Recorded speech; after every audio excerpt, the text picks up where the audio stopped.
और एक puzzle solve करते हैं। अब यहाँ पर भी कुछ 3 से 4 वेरिएबल आपको दिए हुए हैं, 3, 4, 5 वेरिएबल दिए हुए हैं। अभी हम पढ़ेंगे प्रॉब्लम तब पता चलेगी। और 1 सेकेंड मेरा सजेशन वही रहेगा कि आप जो वेरिएबल दिए हुए हैं और जो इन्फॉर्मेशन आपको मिलती जा रही है उसको नोट डाउन करते जाइए। पूरा क्वेश्चन फिनिश होने तक वेट मत करिए, ठीक है? नहीं तो आपका काफी सारा टाइम वेस्ट हो जाएगा। क्योंकि ये बात आप मान के चलिए कि जितनी इन्फॉर्मेशन दी हुई है एक रीडिंग में आपको याद नहीं रहने वाली, ठीक है? तो यहाँ से शुरुआत करते हैं।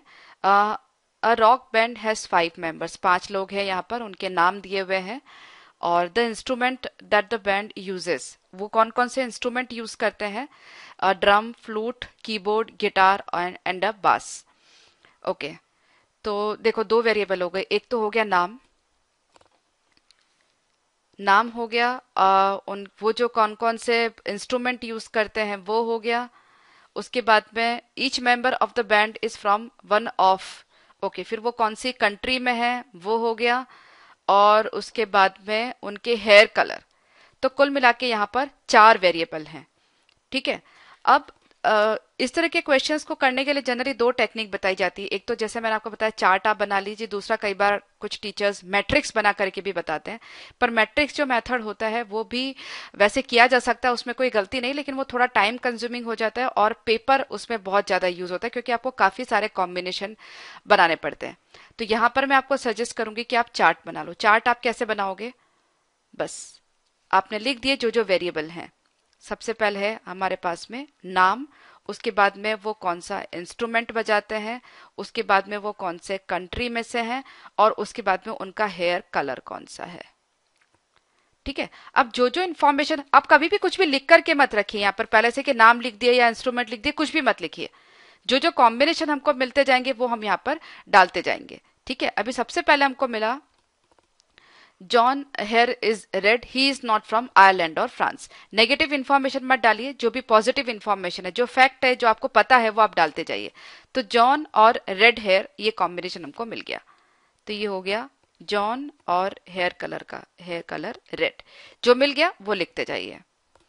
फिर एंड्रू प्लेस द ड्रम्स। अब हमारे पास आया एंड्रू और इंस्ट्रूमेंट ये कौन सा खेल रहा है? ड्रम्स, ठीक है? और इसके बाल येलो नहीं है और ये यूएस से नहीं है, तो नेगेटिव इंफॉर्मेशन जो नहीं है वो मैं नहीं डाल रही अभी। अब Paul and Simone have yellow and green hair. तो ये है पॉल, ये है सिमोन, इनका येलो और ग्रीन कॉम्बिनेशन है। दोनों में से किसका क्या है पता नहीं, इसलिए मैं येलो ऑब्लिक ग्रीन लिख रही हूँ, ठीक है? हरा या फिर पीला। चलो अब आ गया मार्क्स प्लेस द गिटार। अब 5 ही लोग थे, 1, 2, 3, 4 ऑलरेडी हो चुके, लास्ट में बचा मार्क। मार्क के साथ में क्या है? गिटार, गिटार लगा दिया। और ये कहाँ से है? इंग्लैंड से है, ये हमने यहाँ पे लिख दिया, ठीक है? देख रहे हैं आप, 3 लाइन हमने पढ़ी, 4 लाइन हमने पढ़ी और इतनी सारी इंफॉर्मेशन हमारे पास आ गई। ओके, अब आगे दे रखा है पॉल एंड सिमोन फ्रांस और यूएस से हैं। तो यहां पर मैं फ्रांस और यूएस लिख देती हूँ। कौन सा किस कंट्री से है वो नहीं पता, ठीक है? अब कह रहा है the Irish man has blond hair and French man has green hair. तो फ्रेंच मैन तो खैर ये यहाँ पर है, लेकिन हमें ये पता नहीं कि पॉल और सिमोन में से फ्रेंच कौन सा है कि किसको हम ग्रीन हेयर यहाँ पे लिख सकते हैं।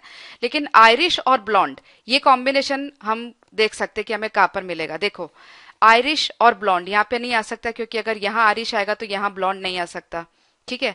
यहाँ तो हो ही नहीं सकता।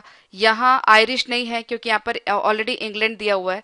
तो आयरिश और ब्लॉन्ड का कॉम्बिनेशन कहाँ पे सेट हो सकता है? आयरलैंड और ब्लॉन्ड का कॉम्बिनेशन खाली यहीं पर सेट हो सकता है, ठीक है?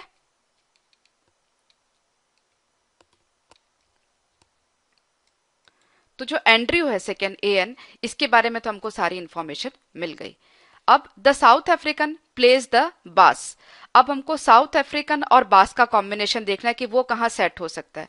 देखो यहाँ पे तो फ्रेंच और यूएस है, तो यहाँ सेट होगा नहीं, यहाँ सेट होगा नहीं। यहाँ पर साउथ अफ्रीकन नहीं होगा क्योंकि इंग्लैंड ऑलरेडी यहाँ पर है, ठीक है? तो साउथ अफ्रीकन और बास का कॉम्बिनेशन खाली यही सेट हो सकता है, ठीक है? तो ये हुआ बास और ये हुआ साउथ अफ्रीकन। एकदम सिंपल समझ आ रहा है?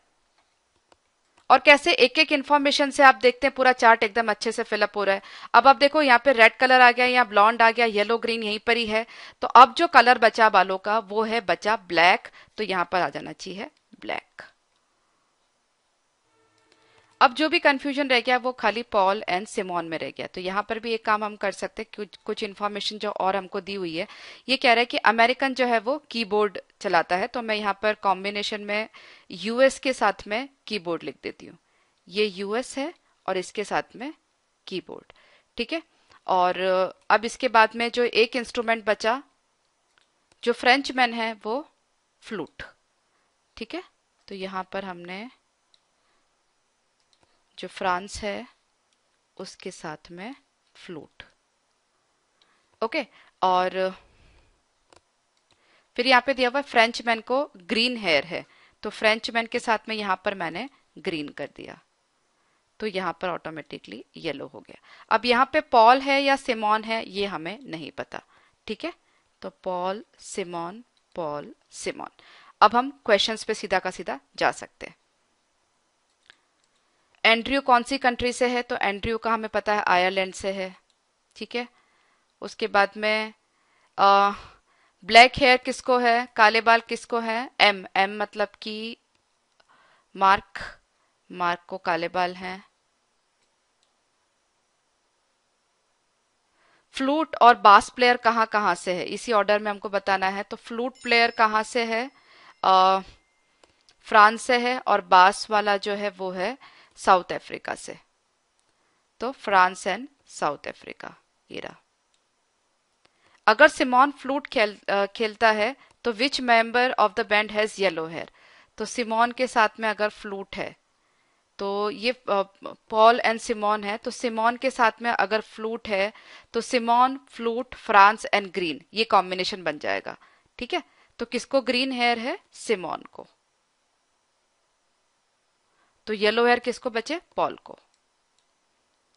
If Paul is French then which instrument does Simone play. अगर पॉल फ्रेंच है तो सिमोन क्या खेलती है। So in that case Paul यहां पर आएगा फ्रेंच में, तो सिमोन यहां पर आएगी, तो सिमोन क्या खेलती है, कीबोर्ड खेलती है या खेलता है जो भी, ओके। तो एक बार हमने ये चार्ट बना लिया उसके बाद सारे के सारे प्रॉब्लम्स आपके क्वेश्चंस 30 सेकंड से ज्यादा नहीं लगेंगे सॉल्व करने में, ठीक है। अब यहाँ पर 4 वेरिएबल थे, उसके बाद में 7 जो लाइन इन्फॉर्मेशन आपको दी हुई थी, आपने एक एक बार एक एक लाइन पढ़ी और उसको नोट डाउन करते गए। तो बाय द टाइम आप 7वीं लाइन पर पहुंचते हो आपकी 70-80% जो इन्फॉर्मेशन है वो चार्ट में आ जाती है, ठीक है। तो इस तरह से आप इस तरह के क्वेश्चन इजीली सॉल्व कर सकते हो। और नेक्स्ट क्वेश्चन भी देखते हैं।